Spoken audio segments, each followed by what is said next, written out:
join me on TalkinFight. And you've got some interesting stuff lined up today for us, I believe. Yes, I do. All right. What do you got? I'm just gonna get right into it. I just want to say that thanks again for having me on, and to all my fans out there. I'm back, beard beautiful as ever. Yeah, I just want to talk about a boxer. Hey! Before you get carried away there with some other guy, I saw that Katie Taylor was just voted as not the most famous. Oh, geez, now she was best boxer of the year or something like that. So she won boxer of the year. That's amazing. Yeah, that's awesome. Actually, I can't remember which body promoted her. Maybe the viewers can comment on that. But anyway, sorry to interrupt. I just noticed. No problem. She's a good friend of ours, and I couldn't believe when I saw it this morning. So I thought, yeah, go. All right. So yeah, I want to talk about Hector the Macho Camacho. I bet a lot of people forget about this guy, but this guy was so flamboyant. Puerto Rican, the pride of Puerto Rico, really great champion. His career spanned literally 3 decades in the ring. Wow. He fought super featherweight. He fought lightweight, light welterweight, light middleweight, and super middleweight. He had 88 total fights, 79 wins, 38 by knockout, 6 losses, and 3 draws. In his storied amateur career, Camacho had actually won 3 New York Golden Gloves tournaments, beginning with sub-novice 112 championship in 1978 during his professional career, and also fought and won against some of the biggest notable names in boxing, defeating Robert Duran and twice. You mean Roberto Duran? Yeah, Roberto Duran. Thank you for the correction there. Roberto Duran. He beat him twice, but late in Duran's career. He also knocked out Sugar Ray Leonard and sent him into permanent retirement with that knockout. Wow. And he also fought another man by the name of Julio Cesar Chavez and Felix Trinidad and Oscar De La Hoya. He was super flamboyant, fast, hands like lightning. Like he prided after being like wanting to be as fast as Bruce Lee, but bringing that into the boxing ring. But during his later years, Camacho expanded his popular role. He also decided to get into some television shows, like, kind of like a Puerto Rican Dancing with the Stars. He was the people's man. He was flamboyant. He liked to spend his money. He liked to have fun. Unfortunately, on November 20th, 2012, he was shot dead in a drug deal. But he publicly was open about his drug abuse. Even though he was still professionally fighting, he still was doing drugs. And this guy was like the epitome of flamboyance. This guy would walk around with gold chains, the size of dinner plates before it was popular. he was an incredible fighter. But he went 11 years without a loss, from 1980 to 1991 when he suffered his first loss. And after that, people started coming just to see him lose. They wanted to see this guy lose because he was so winning all the time. It was they've just released a documentary. If you guys can find it, you should watch it. It's pretty good. It shows his life from beginning to end, and how crazy he was, and how much of a legend he was in boxing. To be able to win 3 Golden Gloves and have a career with that many victories. Like today we don't see boxing champions like that, man. Nobody's doing no 90 fights, 100 fights anymore. Nobody's got 3 decades in the ring. We're like, these are the last of these guys. And he's just one of these amazing dudes, man. And it's unfortunate that he went the way he did and drugs took him, but it's one of these guys you have to see him. He's so amazing to watch. The speed, his technique. He had these like little things that he did differently than other people that would save time and make him so fast. Just devastating knockouts.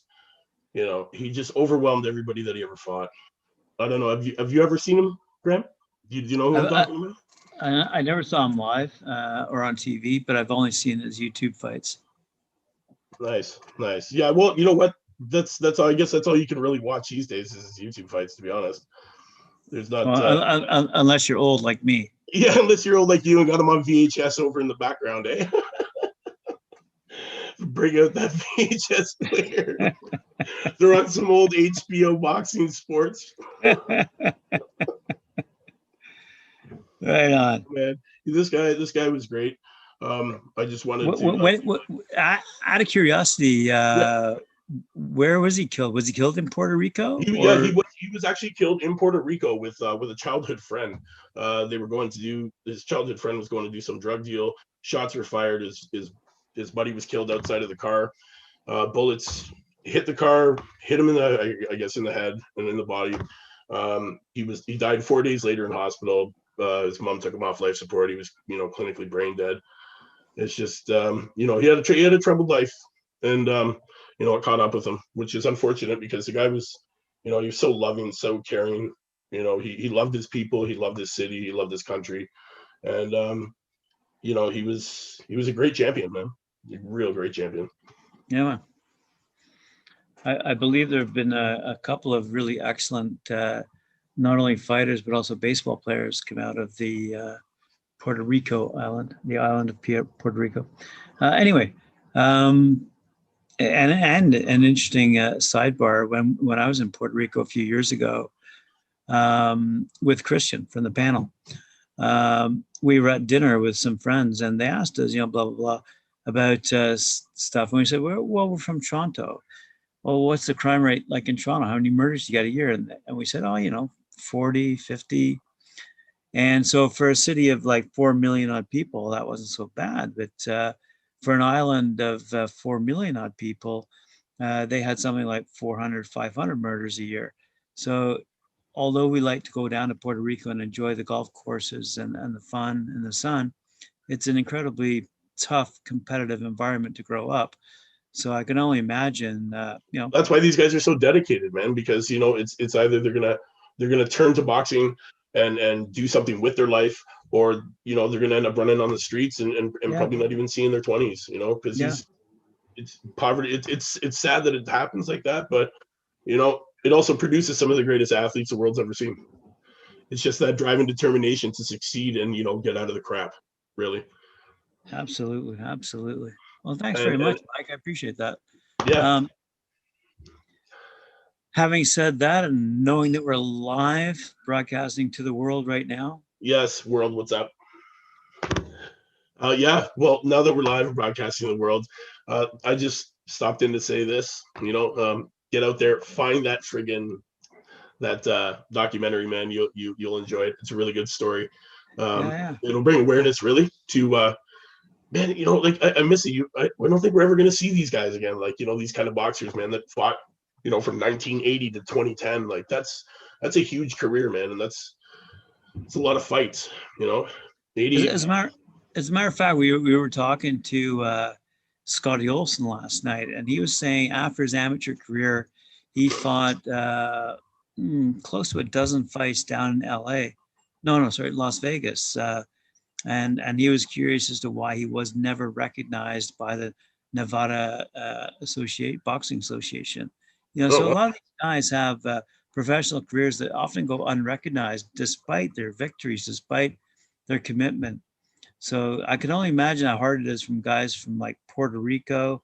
I actually thought Camacho was from Mexico, to be blunt.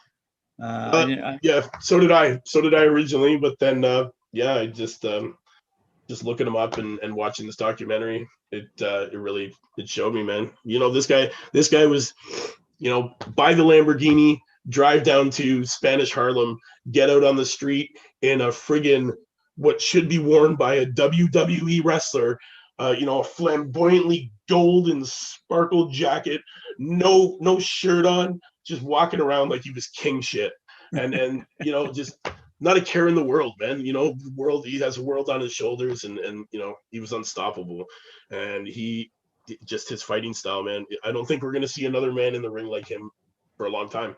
It's just his dedication. His dedication was so on point, so 100% that it produced such an amazing fighter and a skilled, combative sport champ. Without a doubt. And thanks very much for calling in. If you Yeah, have any more, otherwise I'll see you on Friday night. If you have any more comments, we're gonna have to let you go. definitely, definitely. Remember, Thanks very guys, much. gotta like this, like it, jab it, hit it, hook it, whatever you need to do, like that. And remember, knuckle up. And we'll definitely get in touch soon, Graham. Knuckle up, baby, knuckle up.